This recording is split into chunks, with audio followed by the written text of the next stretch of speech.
Hello everyone, I'm Dr. Aparna Sethi. I come with 20 years of experience. I have worked in manufacturing, service and education industry.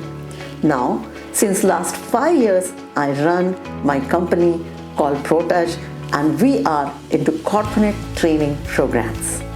Today, let me help you to understand regarding internal committee training program. I hope you have watched my earlier video on employee sensitization program. If not, the link of that video is given in the description box. Do have a look at it. As we discussed in part 1 that there are two kinds of training programs. One is employee sensitization. The objective of employee sensitization to create awareness among employees related to prevention of sexual harassment at workplace. Second kind of a program is IC training, that is internal committee capacity building training program. This program is extremely technical.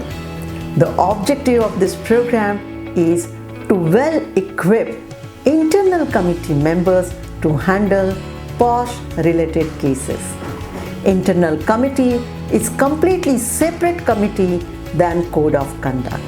Now you will ask, why do we need to have separate training program for IC? Because as per the POSH Act, it has given specific steps to be followed by IC members while handling POSH related cases. It also asks to maintain certain documentation required while handling these cases. So, the objective is very clear to equip IC members to handle POSH related case studies. Now, let me take you through the content of the training program. The content covers preventive measures which IC members needs to take. Second, very important, about policy development. Third is all about steps IC members needs to follow at the time of handling POSH related cases. Followed by role of IC, do's and don'ts of IC, because when you become an IC member, it carries high responsibility on your shoulders even in your day-to-day life. The unconscious biases which IC members may carry will impact the inquiry process positively, negatively or some or the other way. Hence, the focus is also about how to get over your own unconscious biases if you are a IC member. Then, after understanding about role, it is very important to have understanding about documentation. What documentation and processes are mandatory for IC members to maintain? It starts with right from forming IC, what kind of board resolution need to be passed, followed by MOMs till submission of annual report. So documentation will be covered in depth in this training program. After understanding objectives, content, let me also give you some brief about context. That means there are certain areas of law remain same. However, as a trainer, we need to make it very relevant to the participants. What do we mean by relevant? When we select the case studies, when we select quiz, all these things and the examples will be relevant to your industry so that IC members can understand the nitty-gritty of the cases.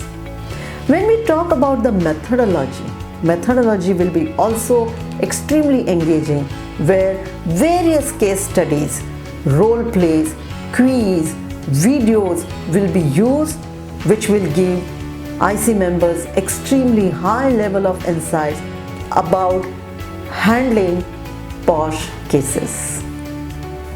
Now, let's also talk about the duration of the training program. Duration of the training programs depends on one important factor, that is, what is the knowledge level of IC members carry about POSH. If they are very much aware about the POSH, then we can conduct 4 to 6 hours training program which will be focused only and only about IC related technical program. However, if the IC members do not possess knowledge about fundamental POSH Act, then the duration will change, because it is very important for IC members to know fundamental definitions of POSH, which helps them to check the fitment of the case. If they are not aware about the POSH, then it may create a problem. Hence, if the IC members are not aware about the POSH Act, then we need to consider POSH Act followed by the technical training, which will be equivalent to almost 1 day training program. I hope this video has given you insights about IC capacity building training program. If you have any doubts, if you want to talk to us, please drop us an email which is given on the screen. Feel free to call us on the number which is displayed on the screen. Thank you so much. See you in the training hall.